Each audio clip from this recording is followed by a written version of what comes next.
தேவனுக்கு ஸ்தோத்திரம். இன்னைக்கு நம்ம பார்க்கக்கூடிய தலைப்பு மறுபடியும் பிறக்க வேண்டும். வசனத்தின்படி மறுபடி எப்படி பிறக்கணும், எது மறுபடி பிறத்தல் அப்படின்றத வசன ஆதாரங்களோடு பார்க்க போகிறோம். மனுஷன் என்னைக்கும் தேவனுடைய வார்த்தைக்கு அர்த்தம் சொல்லக்கூடாது. ஒரு வசனத்துக்கு விளக்கம் இன்னொரு வசனம்தான். உபாகமம் 6:4.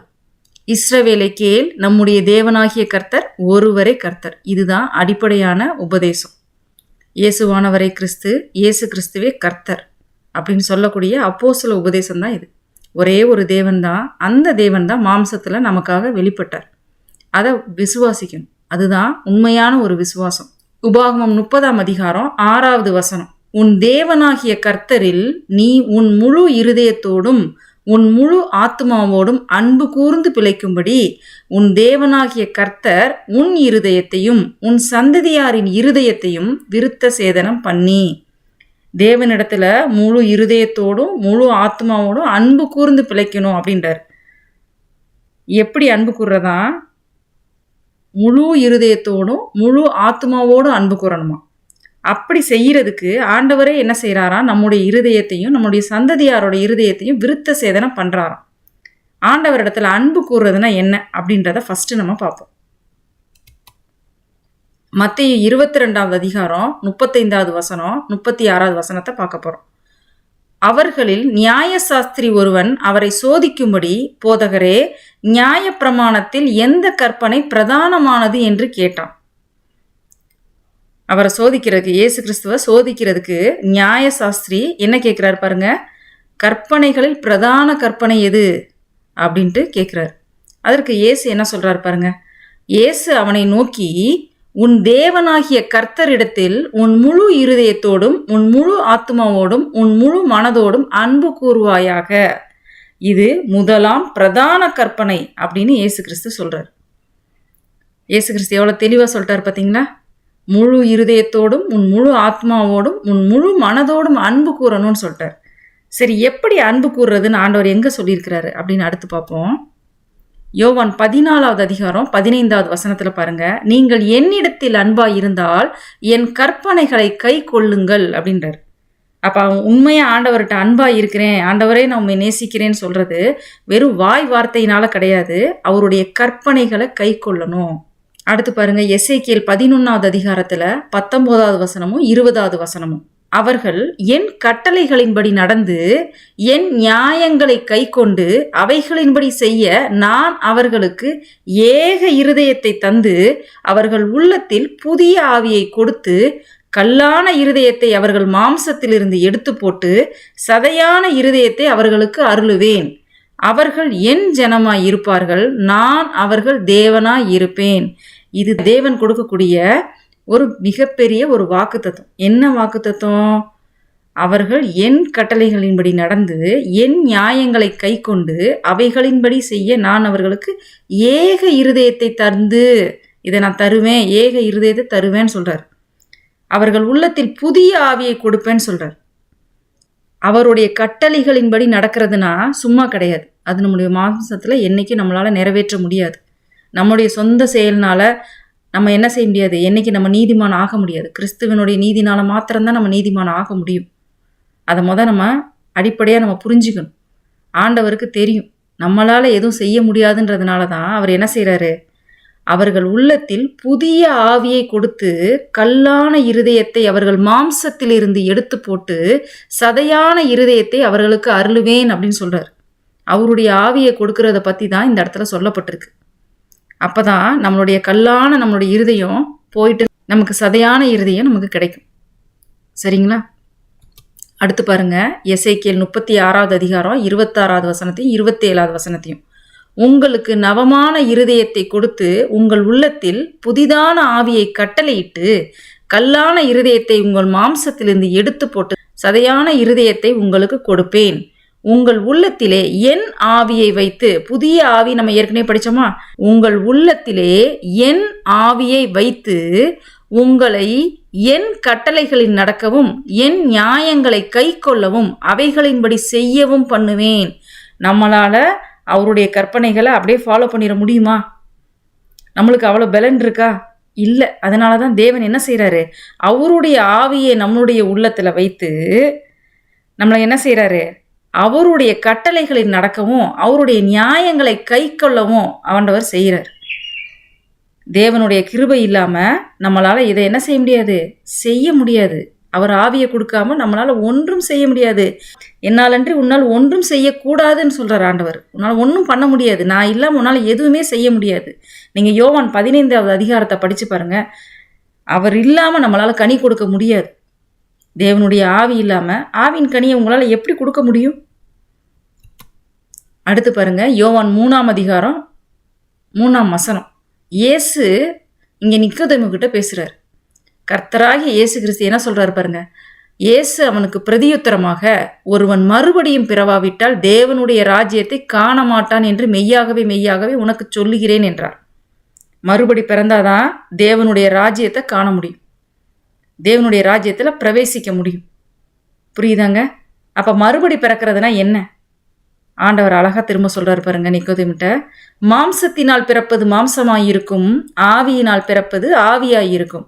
அப்போ நம்ம மாம்சத்தில் இப்போ இருக்கிறோம் அப்படின்னா நம்ம மாம்சத்தில் பிறந்திருக்கோம், மாம்சத்தில் இருக்கோம். ஆவியினால் நம்ம பிறக்கணும். எப்படி? அவருடைய ஆவியை நம்ம பெறணும். அவருடைய ஆவியை நம்மளுக்கு தரார். அதன் மூலமாக நம்ம ஆவியினால் பிறக்கிறோம். புரியுதாங்க? மேட்ரிமோனியில் 13 மாப்பிள்ளை பானகேனா பொண்ணு பானகேனா அப்படின்னு கேட்குறோம்.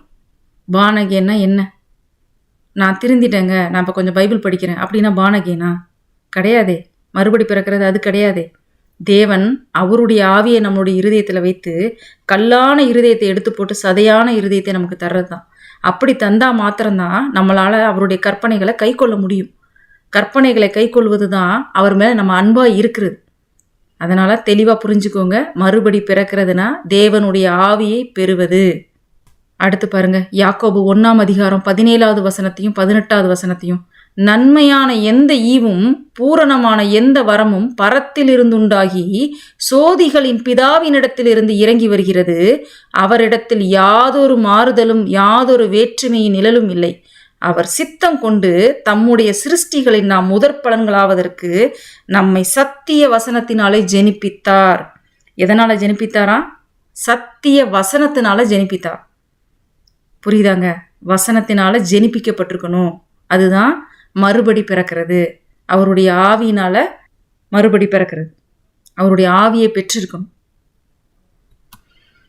எபேசியர் 2ஆம் அதிகாரம் 1வது வசனம். அக்கிரமங்களினாலும் பாவங்களினாலும் மரித்தவர்களாயிருந்த உங்களை உயிர்ப்பித்தார். எப்படிப்பட்ட ஸ்டேட்ல இதுக்கு முன்னாடி இருந்தோம்? அக்கிரமங்களினாலும் பாவங்களினாலும் மரித்திருந்தோம். நம்ம அந்த அக்கிரமத்திலிருந்து அவர் உயிர்ப்பிக்கிறார். அதுதான் மறுபடி பிறக்கிறது. 1 யோவான் 5ஆம் அதிகாரம் 4வது வசனம். இப்படி மறுபடி பிறந்தவங்க எப்படி இருப்பாங்க அப்படின்றதான் இனி நம்ம பார்க்க போகிறோம். மறுபடி பிறந்ததோட அடையாளம். உங்ககிட்ட இந்த அடையாளம் இருக்கா? வசனத்தின்படி உங்ககிட்ட இந்த அடையாளங்கள்லாம் இருக்கா அப்படின்னு நீங்களே செக் பண்ணுங்க. தேவனால் பிறப்பதெல்லாம் உலகத்தை ஜெயிக்கும். நம்முடைய விசுவாசமே உலகத்தை ஜெயிக்கிற ஜெயம். புரியுதாங்க? உலகத்தை ஜெயிக்கணும். தேவனால் பிறப்பதெல்லாம் உலகத்தை ஜெயிக்கும். நீங்கள் உலகத்தை ஜெயிச்சிட்டிங்களா? அடுத்து பாருங்க, 1 யோவான் 5ஆம் அதிகாரம் 1வது வசனம். இயேசுவானவரை கிறிஸ்து என்று விசுவாசிக்கிற எவனும் தேவனால் பிறந்திருக்கிறான்.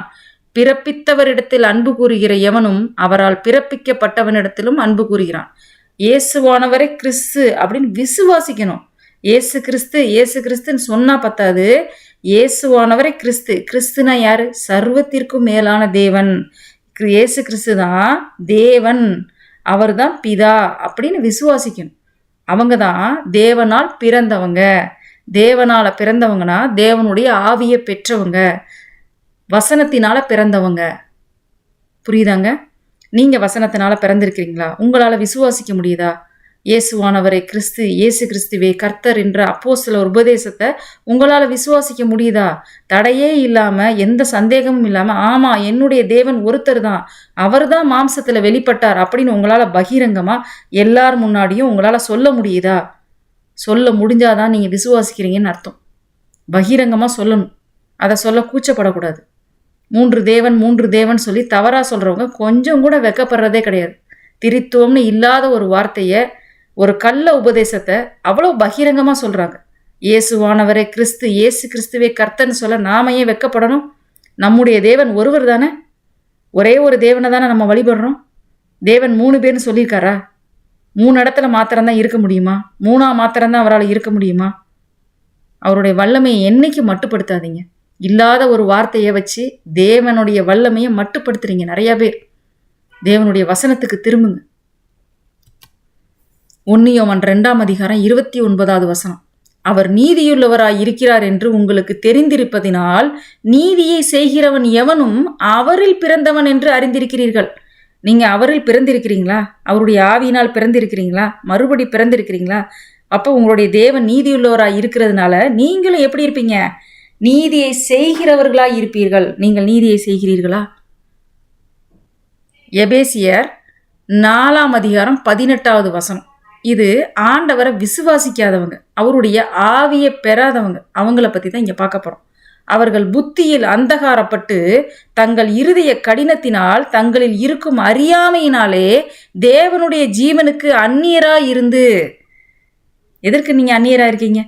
நீங்கள் ஏன்னா உங்கள் புத்தியினால் அந்தகாரப்பட்டு, உங்களுடைய சுய புத்தியினால் யாரோ சொல்லக்கூடிய கட்டுக்கதைகளையும் தெளிவில்லாத டாக்டரின்களையும் நம்பி தேவனுடைய வசனத்துக்கு எதிராக நிற்கிறீங்க, அவருடைய வார்த்தைக்கு எதிராக நிற்கிறீங்க. அப்போ ஆண்டவரோட ஆவியை பெறாதவங்க தங்கள் புத்தியில் அந்தகாரப்பட்டு தேவனுக்கு அந்நியராக இருக்கிறாங்க, தேவனுடைய ஜீவனுக்கு அந்நியராக இருக்கிறாங்க. அதனால் அவருடைய ஆவியை பெறாமல் இருக்கிறாங்க. யோவான் 8ஆம் அதிகாரம் 43வது வசனம். என் வசனத்தை நீங்கள் ஏன் அறியாமல் இருக்கிறீர்கள்? என் உபதேசத்தை கேட்க மனதில்லாது இருக்கிறதுனால் அல்லவா? மனிதன் ஏன் ஒளியினிடத்தில் வராது இருக்கிறான்? தன் கிரியைகள் கண்டிக்கப்படாதபடிக்கு ஒளியினிடத்தில் வராது இருக்கிறான். அதை தான் இங்கே செய்கிறீங்க. அவரோட உபதேசத்தை கேட்க மனதில்லாது இருக்கிறதுனால அல்லவா?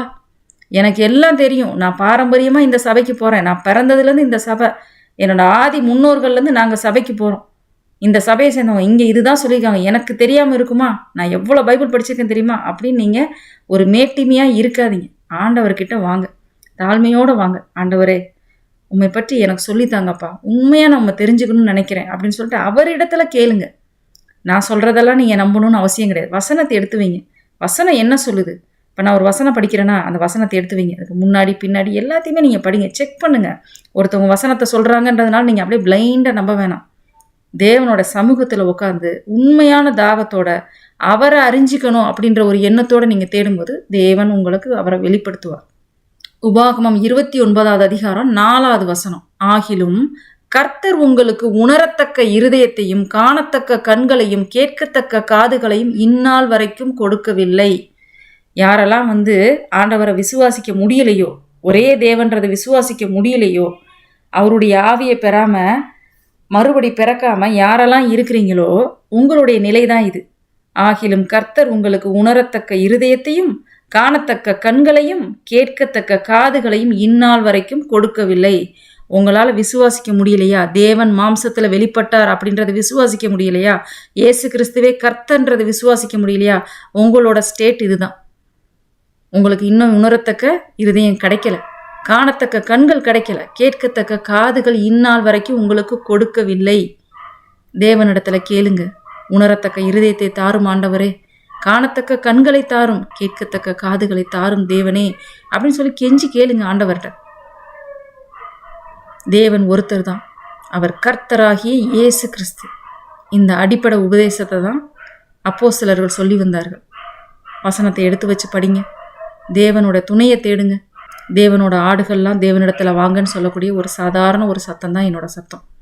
ஆண்டவரோட வார்த்தையை கேட்டு அவருடைய ஆடுகள் அவர் பின்னாடி போகணும். நீங்கள் அவரோட போய் அவரோட கூட அப்பம் பிடும்போது நான் உங்களுக்கு தேவை கிடையாது, என்னுடைய வார்த்தை உங்களுக்கு தேவை கிடையாது. எந்த மனுஷனும் உங்களுக்கு சொல்லித்தர தேவையில்லை. அவனுக்குள் இருக்கும் அபிஷேகமே அவனுக்கு போதிக்கும், வேறொருவரும் போதிக்க வேண்டுவதில்லை. இந்த ஸ்டேட்டுக்கு வரணும் ஆண்டவரோட பிள்ளைங்கள்லாம். ஆண்டவரோட போய் ஐக்கியமாகி அவர்கிட்டருந்து கற்றுக்கொள்ளணும். இன்னொரு மனுஷன் தேவை கிடையாது, மீடியேட்டர் தேவை கிடையாது, எந்த பாஸ்டரும் தேவை கிடையாது, எந்த ஊழியக்காரனும் தேவை கிடையாது. தேவனுக்கும் உங்களுக்கும், உங்கள் அப்பாவுக்கும் உங்களுக்கும் நடுவில் வேறு யார் தேவை? ஆண்டவரோட வார்த்தையை உங்களுக்கு தெரிஞ்சவங்க எல்லாருக்கும் ஷேர் பண்ணுங்கள். உங்கள் பிள்ளைகளுக்கு கற்றுக் கொடுங்க. ஒரே ஒரு தேவன்றதை கற்றுக் கொடுங்க. எப்படி அந்த பிரதான கற்பனையே தெரியாமல் இன்றைக்கி நம்ம பிள்ளைகிட்ட போய் ஒரே ஒரு தேவன் தான் அப்படின்னு சொல்லக்கூடிய ஒரு அவல நிலைமை நமக்கு வந்திருக்கு. தேவனுடைய ஜனங்கள் தேவனிடத்தில் திரும்புவாங்க. இந்த வசனங்கள்லாம் திரும்ப எடுத்து வச்சு படிங்க. தேவனுடைய சமூகத்தில் உட்காந்து தேவனை தேடுங்க. உங்களுக்கு தெரிஞ்சவங்களுக்கெல்லாம் சொல்லுங்கள், தேவன் ஒருத்தர் தான் அப்படின்றத சொல்லுங்கள். இயேசுவானவரே கிறிஸ்து, இயேசு கிறிஸ்துவே கர்த்தன்றதை சொல்லுங்கள். நன்றி.